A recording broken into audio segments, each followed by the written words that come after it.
Hey guys, welcome back to the channel. Welcome to another video. It is that time of the week again. It is Premier League predictions time because there is another big weekend of upcoming Premier League action for us to sink our teeth into. Of course, we're heading down towards the business end of the season, which basically now means we are starting to see the Premier League table take full shape as to who will be challenging for what. And of course, this round of Premier League fixtures upcoming this weekend will only help towards that overall end goal. And it's obviously a big weekend with some massive games in store for us. Before we go any further though, talking about these games and predicting them, I would like to remind you all to please like the video and also subscribe to a new. Both things are always going to be greatly appreciated. But for now, let's get into the predictions. Okay, so we're kicking things off with Saturday's lunchtime fixture. It is Brighton taking on Liverpool at the Amex Stadium. Big game this one, interesting one as well. Earlier on in the season when these two teams met, Liverpool of course threw away a 2-goal lead for the game to finish 2-2. Since then though, Liverpool have obviously been on this mad run of form recently, the most informed team in recent months, in 2022 of course. Since then, Brighton in recent games have fallen away. They've lost that bit of fight that they did have earlier on in the season that saw them draw so many games, even when obviously they managed to equalise very, very late on in some of those games. Lost a bit of fight, they've lost 4 on the bounce, but don't rule out Brighton. The only upside I can say for Brighton is that, of course, this has the potential to be a bit of a banana skin for Liverpool. 12:30 kickoff after playing at Anfield in midweek in the Champions League. But on the other side, of course, Liverpool will be hurting from that loss. They did progress, obviously, in the Champions League, but they did lose on the night to Inter Milan in what was some rather unfortunate circumstances, in all honesty. But overall, they did manage to progress. I can't see Liverpool drawing a blank again in the second fixture, and not only that, but Brighton's home form this season hasn't been that great, and I feel like if Liverpool can get an early goal, that really could set the tone for the rest of the game. Brighton, when in losing positions at home, have not managed to overturn that deficit and win this season, so that could be something to bear in mind when making your own predictions this weekend. My prediction for this game is I'm going to back Jurgen Klopp's side to win, and I'm going to say that this game will end 3-1 to the Reds. Next up, the only 3 o'clock Premier League game to take place this weekend will be Brentford against Burnley. Of course, Brentford got back to winning ways last weekend with a rather emphatic victory over Norwich, whilst Burnley, of course, are still finding it difficult to pick up points here and there. This one is very tricky to call. You don't really know what's happening with Brentford. Last week's result could be a bit of a turning point in their form. Obviously, Burnley are one of the draw specialists in this Premier League campaign this season. So, could be a bit of 50-50 this one. Burnley really need to win, obviously, more than Brentford to try and boost their relegation scrap. But it is going to be tough. It is going to be tough. As I said earlier, Burnley are one of the draw specialists, and that is exactly what I'm going to go for. I wouldn't be surprised whichever way the result goes, in all honesty. I can see Brentford probably winning more than Burnley, but I am going to call it down the middle. I'm going to say that this game will end 1-1 come the final whistle. For Saturday's evening clash, we're at Old Trafford for Manchester United against Tottenham. A big Premier League game, this one, with tons of history behind it. But honestly, I can't tell you like what prediction this is going to be, because this could be any kind of result between two teams. Very, very, very unpredictable. You've got Manchester United in one corner, you've got Tottenham in the other. Two teams that have been very unpredictable, very bizarre, I guess you'd say, this season from both sides. It's a big top 4 encounter, this one. That's also riding on this game as well. United could pretty much end Spurs' top 4 run here with a win. Spurs could get back into a top 4 race with a win potentially, if obviously it goes their way. It's a big one. United definitely have the squad and the match winners to actually win this game. the likes of Ronaldo, the likes of Jadon Sancho, the likes of Bruno Fernandes. But on the flip side, United's defence isn't that great either. And as we've seen in recent games, Tottenham can definitely flourish when a side is not that defensively strong. We saw against Manchester City that if you're open to the counter-attack, Spurs will get at you. We saw against Leeds that if you're not great defensively, Spurs will get at you and will win the game.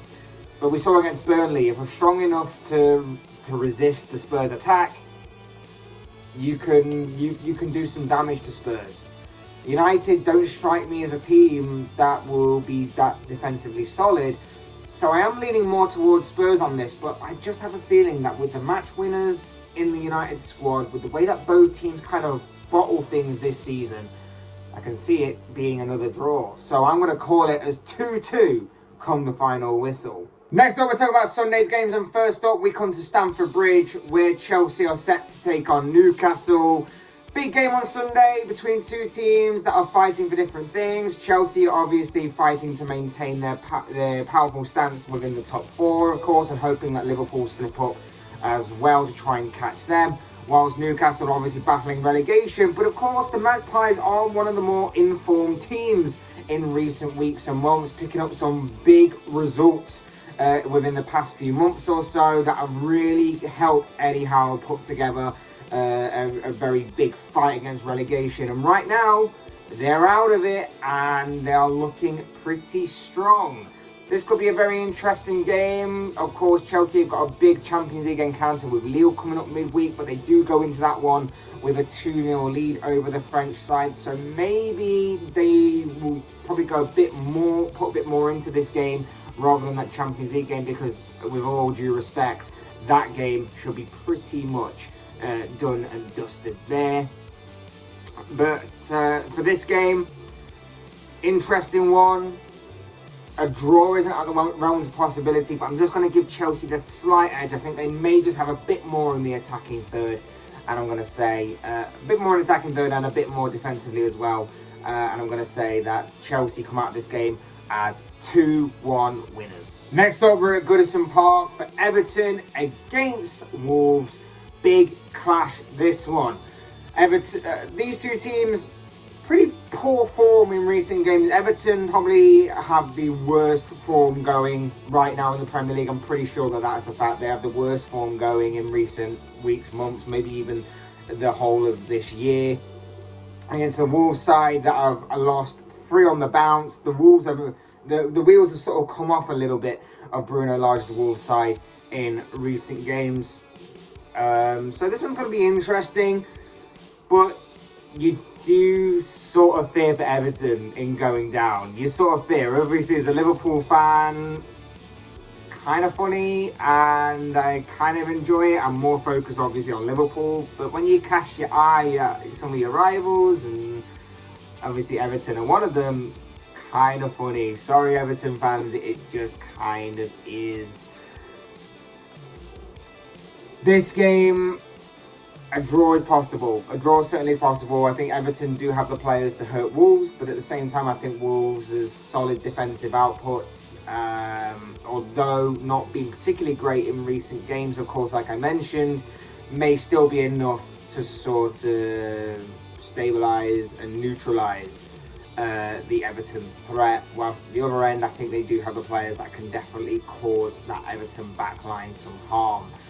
That is why I'm going to give Wolves the edge, and I think that Wolves will win this game by 2-1. Next up, Leeds take on Norwich at Ellen Road. A big game, this one, for two sides that are battling the drop zone. Leeds, of course, under new management, looking for their first win under their new manager.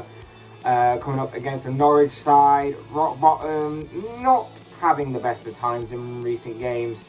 And really, it does seem like the writing is on the wall for the Canaries, unfortunately. And it seems that it's only a matter of time before they are confirmed as relegated. Unfortunately for them, I don't see it picking up anytime soon. I think this is a big game for them. I think that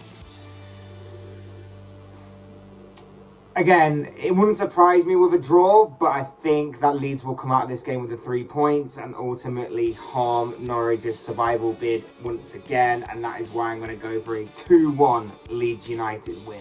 Next, we're at St Mary's for Southampton against Watford. Big clash this one between the Saints and the Hornets. Of course, the Saints comfortably in mid-table, despite a bit of a heavy defeat last weekend to Aston Villa against the Watford side, battling relegation, of course, under their manager, Roy Hodgson. Put up a bit of a fight, of course, scored a couple of good goals against Arsenal last weekend, but it ultimately wasn't enough in that 3-2 defeat last weekend. Will the extra incentive of something to fight for help Watford in this case, or will Southampton prove that last week's defeat was just a blip and get back to winning ways? I want to go with the latter. I think that Southampton have all the tools necessary to neutralise any kind of threat Watford have, and ultimately go down the other end and score a couple of goals as well. So that's why I'm going to go for a 2-0 home win. Next up, West Ham take on Aston Villa at the London Stadium. Big game in store, this one, between top 4 challenging West Ham and, of course, an Aston Villa side that have gone pretty strong under Steven Gerrard, with all things considered, with 1 or 2 hairy moments here and there, of course, but pretty good, especially following last week's big victory over Southampton, a strong Southampton team that I don't think many people properly expected that kind of result. So this one does make for very interesting viewing. This one could be one of the games that goes under the radar this weekend, but will actually prove to be one of the best viewing games on the show. It's a big game, obviously, for West Ham. They're still going strong despite last week's defeat to Liverpool in the top 4 race, of course. You've got Aston Villa there playing some good football, starting to get some sort of thing working with Gerrard right now, still progressing on that score. And I think overall, when you look at the seasons of both teams, obviously in different circumstances, both teams have done very well. West Ham to balance European football and, of course, a strong challenge for the top 4, whilst Villa to get out from that rut they were in under their former manager, and then obviously progress and adapt to the new manager stylings of one Steven Gerrard. So I think both teams have done very well. Both teams obviously have strengths and weaknesses across the players that they have. I think when you look at the creativity and the attack of Aston Villa, on paper it looks very good, and they can definitely harm West Ham here. But when you look at West Ham on the counter-attack, they definitely have the tools available to cause damage to that back line of Aston Villa. So it could make for interesting reading. Both are obviously in action midweek as well, so that could take something out of both teams. Be interesting to see the squad rotation when you consider that West Ham are obviously in European action, whilst Aston Villa play tonight, because it is Thursday morning when I'm recording this, against Leeds. Big game, this one. I can see both teams winning this one, but I'm actually going to call it down the middle again. I'm going to go for a draw. I'm going to say that this game will finish 1-1 come the final whistle. Our penultimate game on this list sees Arsenal take on Leicester at the Emirates Stadium. A huge game for Arsenal because they are basically in the ascendancy and pole position to finish in that 4th spot for the top 4 to qualify for next season's Champions League. They have the games in hand. They are currently within the top 4, of course. They have everything going for them right now. It's just about whether they have the mentality, the focus, the discipline, the determination to see the job through. And against the Leicester team, who have been, as I've repeatedly said constantly all season, very underwhelming, underperforming with Brendan Rodgers, but still a danger because of the squad that they have and the ability to pick up results here and there against these kinds of teams. This does represent a big banana skin fixture for Arsenal. But if they play some of the football that they were playing last week, maybe if they improve defensively this week, then maybe, just maybe, they can strengthen their hold on top 4 with a win in this game. And ultimately, that's what I think will happen. I think that Arsenal have definitely the quality and the technical ability of player to cause harm to Leicester, and I think defensively they may just improve and get a little bit stronger as well. It's just that midfield battle that you're kind of a bit iffy on. But if Arsenal can weather the storm and weather it very well, the Gunners will pick up the 3 points here. And that's what I'm going to back on. I'm going to back Arsenal to win this game. I'm going to say that the Gunners come out of this as 2-1 winners. And finally, Monday night's game is going to be the main event of this round of fixtures, I believe. It is a big one between, of course, a travelling current Premier League leaders in Manchester City as they are travelling away to face Crystal Palace at Selhurst Park. Monday night is going to be a big one for this one. As always, whenever Manchester City are playing, I genuinely hope whoever they're playing picks up a good result against them. Obviously, being a Liverpool fan, that is self-explanatory as to why that is. And I have a bit of hope that this one can be one of the banana skin fixtures that we often talk about, where, yes, on paper, Manchester City are expected to win this game. They are expected to beat a Crystal Palace side managed by Patrick Vieira right now. But Palace have proven on a few occasions in the past to be tricky opposition for Man City to handle. It's not been entirely convincing by City in recent meetings, and especially earlier on in the season, Palace went to the Etihad and actually beat Manchester City by 2-0. So this isn't as big of a foregone conclusion as what some people may think. Having said that, of course, this is Manchester City away from home, going strong. Apart from that Spurs result, obviously, still big in-form team. Still a big in-form team. So there's a lot to consider with this one. Like I say, I genuinely hope Crystal Palace can pull off a great result on Monday night.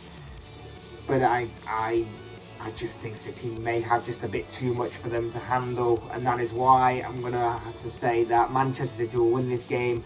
I'm going to predict a 2-1 scoreline in favour of Pep Guardiola's side, but at the same time I've got my fingers crossed that Palace can do Liverpool a big favour by beating them, or at least getting a draw or something against them on Monday night. But of course, as I always say, these are just the thoughts, comments, opinions, predictions, most of all, of course, predictions of this guy. I want to know what you guys think. What do you make of the big games that are coming up in this round of Premier League fixtures this weekend? Fantasy football managers, who do you see having a good week? Who do you see having a bad week? Who are you putting into your team? Who are you taking out of your team? I'd love to know all them kind of thoughts and opinions as well. But most of all, of course, this is about predictions based on the upcoming round of Premier League fixtures that I want to get your thoughts, comments, opinions, predictions on down below in the comment section, because I'm sure it will make for interesting reading. Otherwise, hit that like button on that. If you enjoyed the video, subscribe if you're new or want to see more content like this. Both things always and be greatly appreciated. And as always, thank you all so much for watching and listening. I've been Fletch. This has been another Premier League prediction show, and I will see you all again soon in another video.